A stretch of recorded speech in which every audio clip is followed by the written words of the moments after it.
ലോകമാകെ വ്യാപിച്ച് കിടക്കുന്ന കേരളത്തെ എങ്ങനെയാണ് നമുക്ക് കേരളത്തിലേക്ക് കൊണ്ടുവരാൻ സാധിക്കുക എന്നുള്ളതിന് ഏറ്റവും വലിയ ഉദാഹരണമാണ് ലോക കേരള സഭ. ഈ വിദ്യാർത്ഥികൾ അവിടെ പല സർവകലാശാലകളിൽ, ഓസ്ട്രേലിയയിൽ, കാനഡയിൽ, UK-യിൽ എത്തുന്നുണ്ട് എന്നത് ഒരു വലിയ സത്യമാണ്. വിദ്യാർത്ഥികൾ അനുഭവിക്കുന്ന വാർത്തകൾ പുറത്തു വരുന്നതായിട്ട് നമുക്ക് കാണുന്നുണ്ട് അനുദിനം. അപ്പോൾ അത് ഒരു പ്രധാന പ്രശ്നമാണ്. അതിനെ എങ്ങനെ പരിഹരിക്കാൻ സാധിക്കും? കുട്ടികളെ ഒരു തരത്തിൽ ചൂഷണത്തിന് വിധേയരാക്കുന്നു. അതൊരു കാരണവശാലും ഇനി മുതൽ അനുവദിക്കരുത് എന്ന് തന്നെയാണ് നമ്മൾ ശുപാർശ ചെയ്യുന്നത്. 4ാമത് ലോക കേരള സഭയിൽ പങ്കെടുത്ത ഏറ്റവും പ്രായം കുറഞ്ഞ പ്രവാസിയും SFI UK ദേശീയ സമിതി അംഗവുമായ വിശാൽ ഉദയ് കുമാറാണ് നമ്മോടൊപ്പമുള്ളത്. സ്വാഗതം. നമസ്കാരം. ഈ ലോക കേരള സഭയിൽ പങ്കെടുത്തുകൊണ്ട് വളരെ സന്തോഷത്തിലാണ് താങ്കളെന്ന് എനിക്കറിയാം. എന്തൊക്കെ കാര്യങ്ങളാണ് ഇവിടെ പങ്കുവച്ചത്? എന്തൊക്കെയാണ് താങ്കളുടെ അനുഭവം? തീർച്ചയായിട്ടും ലോക കേരള സഭ എന്ന് പറയുന്നത് തന്നെ ഒരു അനുഭവമാണ് പ്രവാസികളെ സംബന്ധിച്ചിട്ട്. കേരളത്തിൻ്റെ പദ്ധതി രൂപീകരണത്തിൽ പ്രവാസികളുടെ പങ്കാളിത്തം ഉറപ്പുവരുത്തുന്നതിന് വേണ്ടിയിട്ടുള്ള വളരെ മെച്ചപ്പെട്ട ഒരു വലിയ കാൽവെപ്പ് കൂടിയാണ് ഈ ലോക കേരള സഭ എന്ന് പറയുന്നത്. ഇപ്പോൾ 4ാമത് ലോക കേരള സഭയാണ് നടക്കുന്നത്. 100 രാജ്യങ്ങളിൽ നിന്നുമുള്ള പ്രതിനിധികൾ ഇതിൽ പങ്കെടുത്തു. അതിൻ്റെ പകുതിയായിരുന്നു കഴിഞ്ഞ പ്രാവശ്യം എന്നായിരുന്നു ബഹുമാനപ്പെട്ട സ്പീക്കർ പ്രസംഗത്തിൽ പറയുകയുണ്ടായത്. വളരെ അത്ഭുതകരമായിട്ടുള്ള പങ്കാളിത്തമാണ് നമ്മൾ കണ്ടത്. ലോകത്തിൻ്റെ 193 രാജ്യങ്ങളിൽ ഉള്ള പ്രതിനിധികളെ പങ്കെടുപ്പിക്കുക എന്നുള്ളതാണ് അടുത്ത ലക്ഷ്യം കേരള സർക്കാർ നമ്മുടെ സമാപന സമ്മേളനത്തിൽ അറിയിച്ചത്. വളരെ സ്വാഗതാർഹമായിട്ടുള്ളൊരു കാര്യമാണ്. കാരണം ലോകത്തിൻ്റെ പല ഭാഗത്ത് നടക്കുന്ന മുന്നേറ്റങ്ങളെ, സാങ്കേതിക വിദ്യ, അതോടൊപ്പം തന്നെ വിദ്യാഭ്യാസം, തൊഴിൽ തുടങ്ങിയ മേഖലകളിൽ, നൈപുണ്യ വികസനം തുടങ്ങിയ മേഖലകളിലെ വൈദഗ്ധ്യങ്ങൾ എങ്ങനെയാണ് നമുക്ക് കേരളത്തിൻ്റെ വികസന കുതിപ്പിലേക്ക് ഉതകുന്ന രീതിയിൽ നമുക്ക് ഇവിടേക്ക് കൊണ്ടുവരാൻ സാധിക്കുക, ഇൻക്ലൂഡിങ് ഇൻവെസ്റ്റ്മെൻറ്റ്സ് എങ്ങനെയാണ് കൊണ്ടുവരാൻ സാധിക്കുക എന്നുള്ളതിൻ്റെ വളരെ ഒബ്ജക്റ്റീവായിട്ടുള്ള ഒരു ചിന്ത കൂടിയാണ് ഈ ലോക കേരള സഭയ്ക്ക് പിന്നിൽ എന്ന് തന്നെയാണ് ഞാൻ വിശ്വസിക്കുന്നത്. കേരളത്തിന് പുറത്ത് മറ്റേതെങ്കിലും സംസ്ഥാനത്തിൽ ഇൻവെസ്റ്റ്മെൻറ്റ് മീറ്റ് എന്ന ഒരു കാറ്റഗറിക്ക് അപ്പുറത്തേക്ക് പ്രവാസി ഭാരതീയ മീറ്റ് തുടങ്ങിയതല്ലാതെ കോറായിട്ട് ഇത്തരത്തിലുള്ള ഒരു വലിയ പങ്കാളിത്തത്തോടു കൂടി തന്നെ നടത്തുന്ന മറ്റൊരു സഭ ഉണ്ടെന്ന് എനിക്ക് തോന്നുന്നില്ല. ഞാൻ എൻ്റെ അറിവിൻ്റെ പരിമിതി മൂലമായിരിക്കാം, പക്ഷേ എനിക്ക് തോന്നുന്നില്ല അങ്ങനെ ഉണ്ട് എന്ന്. അതുകൊണ്ട് തന്നെ ഈ ലോക കേരള സഭ വളരെ വ്യത്യസ്തമാണ്. വളരെ ഡെമോക്രറ്റൈസേഷൻ്റെ ഒരു ഭാഗം കൂടിയാണ്, ആൻഡ് പാർട്ടിസിപ്പേഷൻ്റെ ഒരു ഭാഗം കൂടിയാണ്. ഇപ്പോൾ പറയാറുണ്ടല്ലോ, എന്താണ്, കേരളം ലോകമാകെ വ്യാപിച്ച് കിടക്കുകയാണെന്ന് പറയാറുണ്ടല്ലോ. സത്യം പറഞ്ഞു കഴിഞ്ഞാൽ ഈ ലോകമാകെ വ്യാപിച്ച് കിടക്കുന്ന കേരളത്തെ എങ്ങനെയാണ് നമുക്ക് കേരളത്തിലേക്ക് കൊണ്ടുവരാൻ സാധിക്കുക എന്നുള്ളതിന് ഏറ്റവും വലിയ ഉദാഹരണമാണ് ലോക കേരള സഭ. അത് കേരളത്തിൽ ജീവിക്കുന്ന മലയാളികളായിട്ടുള്ള ആളുകൾക്ക് ഏത് തരത്തിലുള്ള സാമൂഹിക സാമ്പത്തിക നേട്ടമാണ് അതിലൂടെ ഉണ്ടാകാൻ പോകുന്നത് എന്ന് തീർച്ചയായിട്ടും നമ്മൾ വരുന്ന നാളുകളിൽ ഉറപ്പായും കാണും എന്നതിൽ യാതൊരു സംശയവുമില്ല. കാരണം 8 കാറ്റഗറിയിലുള്ള 8 വിഭാഗത്തിലുള്ള ടോപ്പിക്കുകൾ, സബ്ജക്റ്റുകളാണ് ഈ ലോക കേരള സഭയിൽ ചർച്ചയ്ക്ക് വന്നത്. അതോടൊപ്പം തന്നെ വിവിധ ലോക രാജ്യങ്ങളുടെ മേഖലകൾ തിരിച്ച് UK, യൂറോപ്പ് മേഖല, ആഫ്രിക്കൻ മേഖല, അങ്ങനെ പല പല മേഖലകൾ തിരിച്ച് ആണ് മറ്റൊരു ചർച്ച നടന്നത്.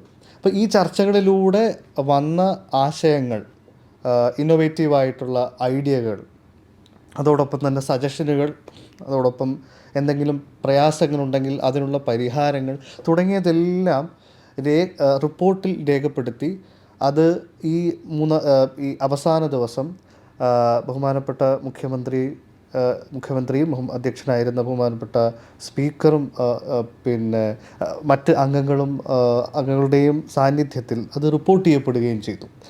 ഇനി ഒരു പാനൽ രൂപീകരിച്ചിട്ടുണ്ട്, 15 അംഗ പാനൽ. ആ പാനലായിരിക്കും അതെല്ലാം ക്രോഡീകരിച്ചുകൊണ്ട് ഒരു പൂർണ്ണമായിട്ടുള്ള സജഷൻസ് മുന്നോട്ട് വയ്ക്കുക. മറ്റേത് ഇൻഡിവിജ്വലായിട്ട് സമർപ്പിച്ചു കഴിഞ്ഞു. UK, യൂറോപ്പിൻ്റെ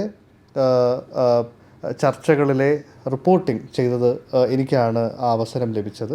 അപ്പോൾ അതിൻ്റെ ഡീറ്റെയിൽസ് എല്ലാം കൊടുത്തിട്ടുണ്ട്. ഇപ്രാവശ്യത്തെ ലോക കേരള സഭ വളരെ മികച്ചതാണ് എന്ന് പറയുന്നതിന് മറ്റൊരു കാര്യം കൂടിയുണ്ട്.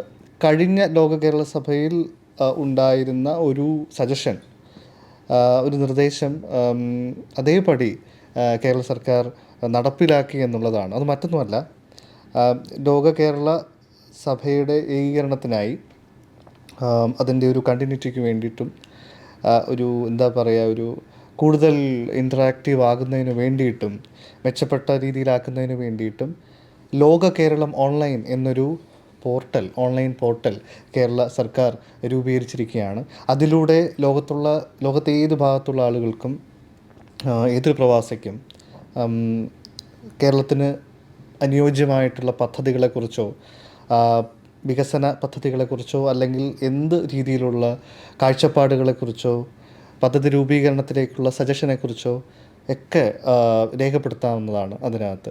അതൊരു വലിയൊരു കാൽവെപ്പ് കൂടിയാണ്. ഇപ്പോൾ നമ്മൾ എന്താ പറയുക, ഏത് ഭാഗത്താണെങ്കിലും ലോകത്തിൻ്റെ ഏത് ഭാഗത്താണെങ്കിലും മലയാളിക്ക് കേരളത്തിൻ്റെ വികസന മുന്നേറ്റത്തിന് വേണ്ടി സംഭാവനകൾ ചെയ്യാൻ പറ്റുന്ന ഒരു ഇടനാഴിയായി ഈ ഓൺലൈൻ പോർട്ടൽ മാറിയിരിക്കുന്നു എന്ന് വേണം പറയാൻ. അതൊരു വലിയൊരു കാൽവെപ്പ് കൂടിയാണ്. അപ്പം അത്ര മികച്ച രീതിയിലാണ് ഈ ലോക കേരള സഭ സംഘടിപ്പിച്ചിരിക്കുന്നത്. അത് ഇനിയും തുടർന്ന് മുന്നോട്ട് തന്നെ പോകും എന്ന് തന്നെയാണ് പ്രതീക്ഷിക്കുന്നത്. വിദേശ രാജ്യങ്ങളിലെ വിദ്യാർത്ഥികളെയും യുവാക്കളായ പ്രവാസികളെയും കൂടെ റെപ്രസെൻ്റ് ചെയ്യുന്നതാണ് താങ്കളുടെ പങ്കാളിത്തം. അവരെ പ്രതിനിധീകരിച്ച് എന്തൊക്കെ നിർദ്ദേശങ്ങളും പരാതികളുമാണ് സംസ്ഥാന സർക്കാരിന് മുൻപാകെ താങ്കൾക്ക് വയ്ക്കാൻ കഴിയുന്നത്? തീർച്ചയായിട്ടും വളരെ പ്രസക്തമായൊരു കാര്യമാണത്. അനുദിനം വളർന്നുകൊണ്ടിരിക്കുന്ന വിദ്യാർത്ഥി കുടിയേറ്റം കേരളത്തെ സംബന്ധിച്ചിട്ട് വളരെ പ്രധാനപ്പെട്ട ഒരു ചർച്ചാ വിഷയം തന്നെയാണ്. ഇന്ത്യയിൽ തന്നെ നോക്കിക്കഴിഞ്ഞാൽ ഇന്ത്യയിലെ പ്രധാനപ്പെട്ട അന്താരാഷ്ട്ര സർവകലാശാലകളിലേക്ക് കുടിയേറിപ്പോകുന്ന വിദ്യാർത്ഥികളുടെ എണ്ണത്തിൽ കേരളം വളരെ മുൻപന്തിയിൽ തന്നെയാണ് ഓരോ വർഷവും, പ്രത്യേകിച്ച് കോവിഡാനന്തര കാലഘട്ടത്തിൽ. അത് ഓരോ സ്ഥലങ്ങളിൽ ഓരോ രാജ്യങ്ങളിലെയും വിസ നിയമങ്ങൾ സംബന്ധിച്ചിട്ടും മറ്റ് പോസ്റ്റ് സ്റ്റഡി ഓപ്പർച്യൂണിറ്റീസ് അവസരങ്ങളും ഒക്കെ ആയിട്ട് ബന്ധപ്പെട്ട് തന്നെയാണ് ഇരിക്കുന്നത്. വളരെ അടുത്ത് ഈ ലോക കേരള സഭയായിട്ട് ബന്ധപ്പെട്ട് ഗുലാട്ടി ഇൻസ്റ്റിറ്റ്യൂട്ടും അതോടൊപ്പം Indian institute of migration studies സംയുക്തമായി കേരള സർക്കാരുമായി നടത്തിയൊരു പഠനത്തിൽ കേരള മൈഗ്രേഷൻ സർവേ 2023 പ്രകാരം കേരളത്തിൽ നിന്ന് പോകുന്ന വിദ്യാർത്ഥികൾ, അന്താരാഷ്ട്ര സർവകലാശാലകളിലേക്ക് വിദ്യാഭ്യാസം തേടി പോകുന്ന വിദ്യാർത്ഥികൾ ഏറ്റവും കൂടുതൽ പോകുന്നത് 90% ചില്ലുവാനം പോകുന്നത് റിപ്പോർട്ട് പ്രകാരം പോകുന്നത് UK-യിലേക്കാണ് എന്ന് പറയുന്നത്. അപ്പം ഞാൻ UK-യിലാണ് ഉള്ളത്. അപ്പം നമ്മൾ പൊതുവേ കാണുന്ന ഈവൻ ബാക്കിയുള്ള സ്ഥലങ്ങളിലും ഏതാണ്ട് സിമിലർ ആയിട്ടുള്ള സിറ്റുവേഷൻസ് തന്നെയാണ്. പക്ഷേ മാസ്സായിട്ടുള്ളൊരു മൈഗ്രേഷൻ തന്നെ വിദ്യാർത്ഥികളുടെ ഭാഗത്ത് നിന്ന് ഉണ്ടാകുന്നുണ്ട്. പല കാരണങ്ങളും, പല പുഷ് ഫാക്ടേഴ്സും അതിനകത്തുണ്ട്. പക്ഷേ ഇതിനെ എങ്ങനെയാണ് മെച്ചപ്പെട്ട രീതിയിൽ കേരളത്തിന് ഉതകുന്ന ഒരു തരത്തിലേക്ക് അവരുടെ നോളജ്, സ്കിൽ, ടാലൻറ്റ്സ് നമുക്ക് മാറ്റാൻ കഴിയുക എന്നൊരു ചിന്ത ആണ് സത്യം പറഞ്ഞു കഴിഞ്ഞാൽ ലോക കേരള സഭയിൽ ഉള്ളത്. അപ്പോൾ ആ ഒരു ഒബ്ജക്റ്റീവ് വെച്ചിട്ടാണ് നമ്മൾ നിർദ്ദേശങ്ങൾ വയ്ക്കുന്നത്. അപ്പോൾ ഇവർ രണ്ട് തരത്തിലുള്ള കാര്യങ്ങളാണ് നമ്മൾ പരിശോധിക്കേണ്ടത്. ഒന്ന്, ധാരാളം പ്രയാസങ്ങൾ ഉണ്ട്. പക്ഷേ ആ പ്രയാസങ്ങളിൽ തന്നെ ഒരുപാട് പ്രസക്തമായിട്ടുള്ള പ്രത്യാശകളും കൂടിയുണ്ട്. അപ്പോൾ ആ പ്രത്യാശകളിലാണ് കേരളത്തിൻ്റെ മുന്നോട്ടുള്ള വികസന കാഴ്ചപ്പാട് ഒളിഞ്ഞിരിക്കുന്നത്. അപ്പോൾ അത് ചികഞ്ഞെടുക്കുക എന്നുള്ളതാണ് നമ്മുടെ പ്രധാനപ്പെട്ട ഉദ്ദേശം.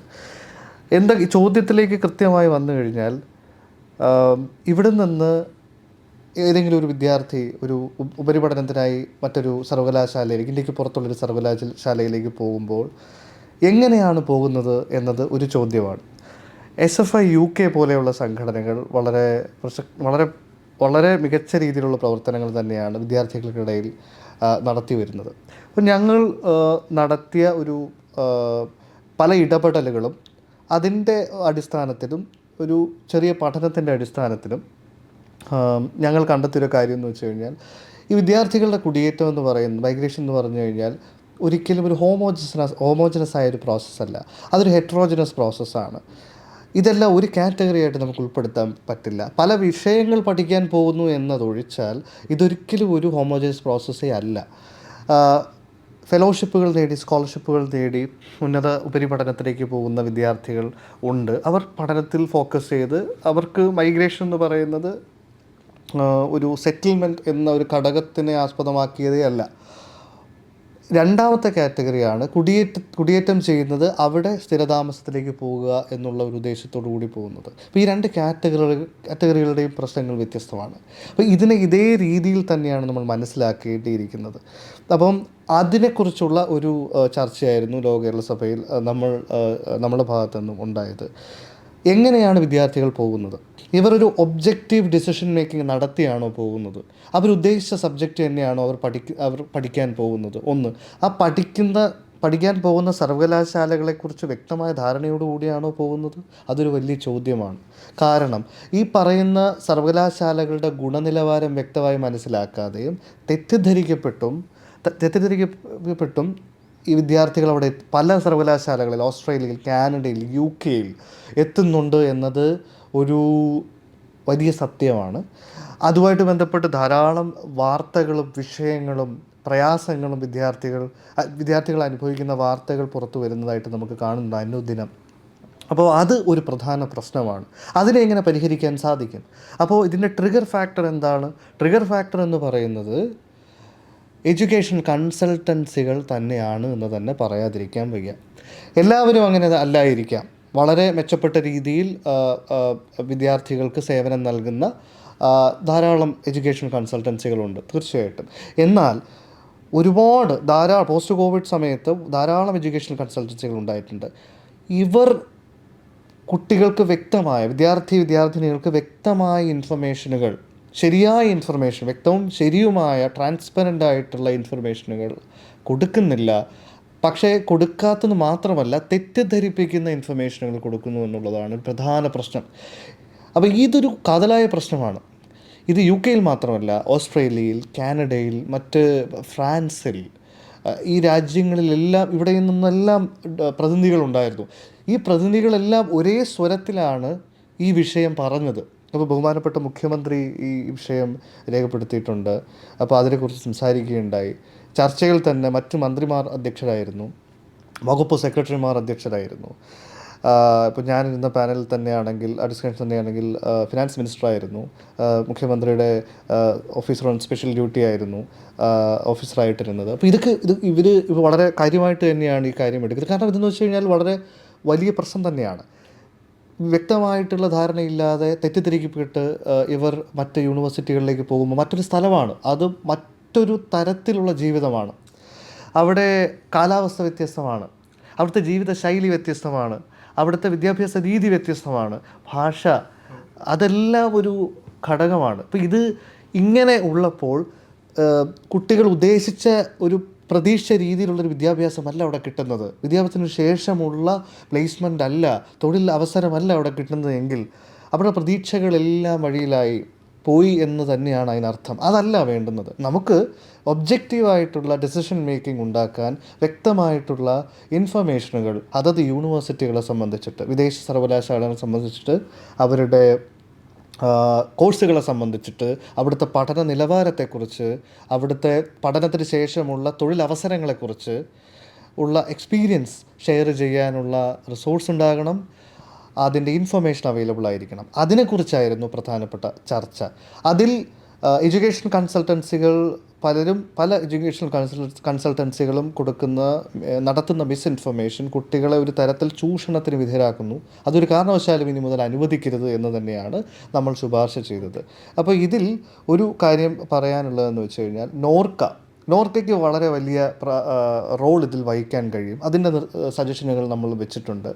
ഏത് തരത്തിലാണ് എഡ്യൂക്കേഷൻ കൺസൾട്ടൻസികൾ റെഗുലേറ്റ് ചെയ്യേണ്ടത്, എന്തെങ്കിലും തരത്തിൽ ബുദ്ധിമുട്ട് വരുന്ന വിദ്യാർത്ഥികൾക്ക് വേണ്ടി കോൺടാക്റ്റ് ചെയ്യാനായി നമുക്ക് ഒരു ഇൻചാർജ് ഉണ്ടായിരിക്കണമെന്നും, അതോടൊപ്പം മറ്റ് സജ്ജീകരണങ്ങൾ ഏത് തരത്തിലാണ് വിദ്യാർത്ഥികൾക്ക് സഹായകരമായിട്ട് മാറ്റേണ്ടത് എന്നും നമ്മൾ സജസ്റ്റ് ചെയ്തു. അതോടൊപ്പം തന്നെ കേരളത്തിൻ്റെ വികസനത്തിന് വേണ്ടിയിട്ട് ഈ യുവതി യുവാക്കളായിട്ടുള്ള വിദ്യാർത്ഥികൾ, ഗവേഷണം ചെയ്യുന്നവർ, സ്കിൽഡ് ആയിട്ടുള്ള ആളുകൾ, അവരെയൊക്കെ കൂടി ഉൾപ്പെടുത്തിക്കൊണ്ട് ഒരു സമ്മേളനം എന്തുകൊണ്ട് നമുക്ക് സംഘടിപ്പിച്ചുകൂടാ തുടങ്ങിയ വിഷയങ്ങൾ ചർച്ച ചെയ്തു. അതെല്ലാം പരിഗണിക്കും എന്ന് തന്നെയാണ് പറഞ്ഞിരിക്കുന്നത്. അപ്പോൾ അത്തരത്തിലുള്ള കാര്യങ്ങളാണ് പ്രയാസങ്ങൾ ഒരു വശത്ത്, അതേസമയം തന്നെ പ്രത്യാശ മറ്റൊരു വശത്ത്. അത് തന്നെയാണ് ഈ ഒരു വിഷയത്തിലുള്ളത്.